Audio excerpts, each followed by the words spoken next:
हर हर महादेव, ओम नमः शिवाय, जय श्री राम। मुझे आज मैसेज मिला कि आपका वीडियो बहुत अच्छा बन रहा है और आपने बहुत अच्छे से समझाया है। तो ऐसे जिनको पसंद आता है लाइक करिएगा, कमेंट करिएगा और शेयर करिएगा और सब्सक्राइब करिएगा। मैं आपको पूरी विधि सही सही से बताऊंगी। आप अगर बनाते होंगे तो आप समझ पाते होंगे कि मैं बिल्कुल सही बताती हूँ। तो इस तरह से मैं इसे 3 लेयर में कट कर दूंगी। आपको मैं ब्रेड बनाना बता चुकी हूँ पहले, किसी दिन और बता दूंगी। और इस तरह से मैं ब्रेड को 160-170 डिग्री में बेक करती हूँ, जिससे अच्छा बेक होता है और किसी भी लेयर को छिलना वगैरह नहीं पड़ता। और अगर आप अगर आपके पास OTG है और 180 डिग्री में बेक करते हैं तो आपको छिलने की ज़रूरत कभी कभी पड़ जाती है। तो 170-160 डिग्री में OTG में आप बेक करें। नीचे का रॉड ऑन रखना है, ऊपर का रॉड ऑफ रखना है। तो इस तरह से मैं 3 लेयर काटी हूँ। उसमें कि अगर हम बेस के ऊपर थोड़ा सा क्रीम रखते हैं तो बेस अच्छे से चिपक जाता है। और यहाँ पर बीच के लेयर को पहले लेना है। उसके बाद अगर आप क्रीम में वाइटनेस चाहते हैं, क्रीम को क्रश के थ्रू थोड़ा वो नहीं करना चाहते फ्लेवर वाला, तो आप सीधे डायरेक्ट ब्रेड के ऊपर में जो भी क्रश है वो डालें। यहाँ पर मैं पाइनएप्पल क्रश, एक पाइनएप्पल केक बना रही हूँ और ये भी मेरे ऑर्डर के केक हैं। देखिए मैं कैसे बनाती हूँ। पहले मैं साइड की फिलिंग करती हूँ और अगर आप इस तरह से पाइपिंग बैग से फिलिंग करते हैं, और इतना मोटा मत काटिएगा और थोड़ा सा पतला काटना है ताकि अच्छे से इवनली स्प्रेड हो जाए। और आप जैसे जिस तरह से मैं पाइपिंग बैग से कर रही हूँ उस तरह से करते हैं तो थोड़ा जल्दी बनता है। तो जैसे मैं साइड को क्लीन करते जा रही हूँ, आप भी साइड को क्लीन करते जाइए। और जैसे कि जनरली मैं बताती हूँ कि आपको ब्रेड को थोड़ा भिगाना है, क्योंकि हम यहाँ पर ब्रेड नहीं खा रहे हैं, हम यहाँ पर केक खा रहे हैं। तो केक जो होता है वो सॉफ्ट होता है और केक को सॉफ्ट बनाने के लिए हम शुगर सिरप डालते हैं। वैसे ब्रेड भी मीठा होता है, क्रश भी मीठा होता है। तो इसलिए मैं शुगर सिरप ना बना करके नॉर्मल पानी में ब्रेड में डाल देती हूँ और क्रश को अच्छे से डालती हूँ। तो इस तरह से आप जैसे भी चाहें आप क्रीम को चारों ओर लगा लें। और उसे जो भी आप palette knife, bread knife use करते हैं, मैं पहले भी बता चुकी हूँ कि आप ब्रेड नाइफ जैसे मैं जिस तरह से नाइफ से मैं आइसिंग कर रही हूँ आप ये वाला यूज़ ना करें। आप जिससे आदत बनाते हैं उसी से एक बार आदत बन जाता है, फिर उसके बिना थोड़ा अलग सा लगता है। तो आप पैलेट नाइफ का ही यूज़ करें। और ये है स्क्रैपर। जो भी डिज़ाइन आप बनाना चाहें उस स्क्रैपर को ले लीजिए और बिल्कुल हल्के हाथों से घुमाते जाना है। और अगर आपको प्रॉपर फिनिशिंग नहीं लगती है, कहीं पर क्रीम छूटा हुआ लगता है, कहीं पर आपको ब्रेड दिखता है, तो वापस से ले जा करके थोड़ा सा क्रीम वहाँ पर डालें, फिर से स्क्रैपर चलाएं। और ये प्रोसेस आपको 2 से 3 बार करना है। और अगर आपको नीड लगे, देखिए थोड़ा सा जहाँ जहाँ ब्रेड दिख रहा है मैं क्रीम ले जा करके डाल रही हूँ ताकि ये ब्रेड ना दिखें और प्रॉपर फिनिशिंग बन जाए। और ये भी मेरे ऑर्डर के केक हैं जो मैं बहुत दिनों बाद ऑर्डर लेती हूँ और मैं प्रॉपर फिनिशिंग देने की कोशिश कर रही हूँ। मैं साइड को क्लीन, ऊपर का मैं टेक्सचर इफेक्ट कर रही हूँ। जब मुझे जल्दी बनाना होता है तो मैं ऊपर को क्लीन करने की कोशिश नहीं करती और बस ऊपर को टेक्सचर इफेक्ट दे देती हूँ। पैलेट नाइफ को रखो, ऊपर करो, रखो, ऊपर करो, इस तरह से ये टेक्सचर इफेक्ट आ जाता है।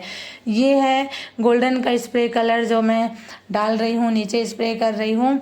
और इस तरह से स्प्रे जब आप करते हैं नीचे में या कहीं पर भी आप स्प्रे करते हैं तो आसानी से जो भी कलर का स्प्रे करते हैं वो हो जाता है। ये है मेरा रेड स्प्रे कलर जो मैं सिर्फ रोज़ के लिए रखी हूँ। और जब हम रोज़ में स्प्रे करते हैं तो हमारा रेड रोज़ प्रॉपर बन करके तैयार हो जाता है। कोई सा भी नोजल आप बॉर्डर देने के लिए ले सकते हैं।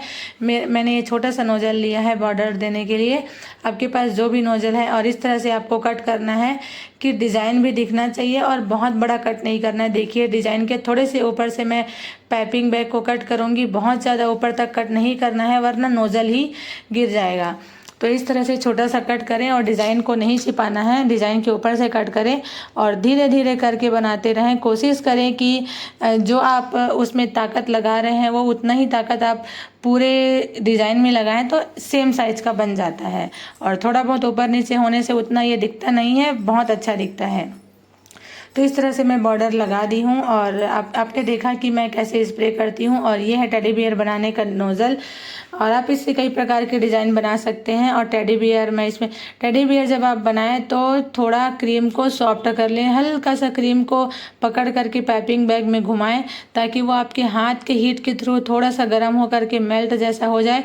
इसके बाद जब आप टेडी बियर बनाते हैं तो इस तरह से खरोच जैसा टेडी बियर नहीं बनता, बिल्कुल प्लेन साफ टेडी बियर बनता है। और मैं बता रही हूँ कि मैं बहुत दिनों बाद बनाती हूँ तो बस मैं भूल करके करती हूँ। तो इस तरह से मेरी गलतियाँ मैं आपसे शेयर करती हूँ, जिससे आप सीख लें। थोड़ा सा क्रीम को अच्छे से पाइपिंग बैग में अपने हाथ से मसल लें और इस तरह से आप करते हैं तो क्रीम थोड़ा सा सॉफ्ट हो जाता है। और ये है रोज़ नोज़ल। इस 2-3 प्रकार का रोज़ नोज़ल आता है, आपको जिससे बनता है आप उससे बना लीजिए। लेकिन सबसे पहले आपको इस तरह से कोई सा भी बेस बनाना है, ताकि जब आप उसकी पंखुड़ियाँ बनाएं तो वो बेस में जा कर के रुके, गिरे नहीं। और कोशिश करी हूँ कि मैं आपको समझा सकूँ रोज़ बनाने का। कैसे भी करना है, बस सी बनाते ही जाना है। दूसरा जब सी बनाए तो पहले वाले के बीच से लेकर के जाएं, फिर से सी बनाए, फिर से पहले वाले के बीच से लेकर के जाएं। और इस तरह से अगर आपका टेढ़ा मेढ़ा भी बनता है तो भी वो प्रॉपर रोज़ बन जाता है। देखिए मैंने बहुत अच्छा नहीं बनाया है, लेकिन फिर भी ये रोज़ जैसे दिख रहा है। तो अगर आपको नहीं आता है तो डरे ना, लेकिन ये फ्रेश क्रीम से बनेगा। आप उसी दिन का क्रीम यूज़ करें, और क्रीम जब आपका अच्छे से बीट होगा तभी आपका प्रॉपर रोज़ बनेगा। तो क्रीम आपको बीट करने का तरीका अगर सीखना है तो मेरे पुराने वीडियोस में जा कर के देख सकते हैं। और स्प्रे कलर जब आप डालते हैं तो बिल्कुल प्योर रेड कलर का हमारा रोज़ बन कर के तैयार हो जाता है। देखिए मैंने बहुत अच्छा नहीं बनाया, इससे भी अच्छा बनता है, लेकिन प्रॉपर रोज़ वो दिख रहा है। तो इस तरह से मैं 3 रोज़ बना करके टेडी बियर के सामने रख दी हूँ। मेरे पास बहुत थोड़ा न्यूट्रल जेल था, ब्लैक कलर नहीं था, तो जितना न्यूट्रल जेल था उसमें मैं रेड कलर करके यहाँ पर टेडी बियर की आईज और माउथ बना दी हूँ, जिससे लगे कि ये टेडी बियर है, वरना तो ये पूरा पता नहीं क्या दिख रहा था। जब इसके आँख बने और इसके थोड़े से फेस लिप्स बने तभी ये दिख रहा है कि ये टेडी बियर है। मैं उसके नेल्स बना दूंगी। इस तरह से आप जैसा चाहें आप डिज़ाइन दे सकते हैं। और कोशिश करी हूँ कि मैं आपको करीब से दिखा पाऊँ, समझा पाऊँ। अगर समझ ना आया हो तो मुझे कमेंट करके पूछ सकते हैं। मुझे किसी भी पर्टिकुलर चीज़ पर आप वीडियो बनाने के लिए कह सकते हैं, मैं कोशिश करूँगी कि मैं उसमें वीडियो ला सकूँ। और इस तरह से मैं डिज़ाइन बनाने की कोशिश करी हूँ। मेरे पास ग्रीन कलर नहीं था, तो मैं यहाँ पर वाइट कलर के नोजल से, जिससे मैं बॉर्डर बनाई हूँ, उसी से मैं पट्टी बना दी हूँ। तो इस तरह से मैं इसे बना करके तैयार करी थी। और ये 2 पाउंड से ज़्यादा का केक बन करके तैयार हुआ था। और ज़्यादा मैं सजाऊंगी तो ये ख़राब हो जाएगा, इसलिए मैं गोल्डन बॉल्स रख दी हूँ। और ये इतने से ही काफ़ी सुंदर दिख रहा था। और यहाँ पर मैं 2 बॉल्स, ये जो है इसे अच्छे से धो लेना है। इस बॉल्स को, ये खाने के बॉल्स नहीं होते हैं, बस डेकोरेटिव बॉल्स होते हैं, आर्टिफिशियल होते हैं, जो मैं डेकोरेट करी हूँ। और मैं कोशिश करी हूँ कि मैं अच्छा बना करके कस्टमर को दूँ और शायद उन्हें पसंद आया हो। Thank you.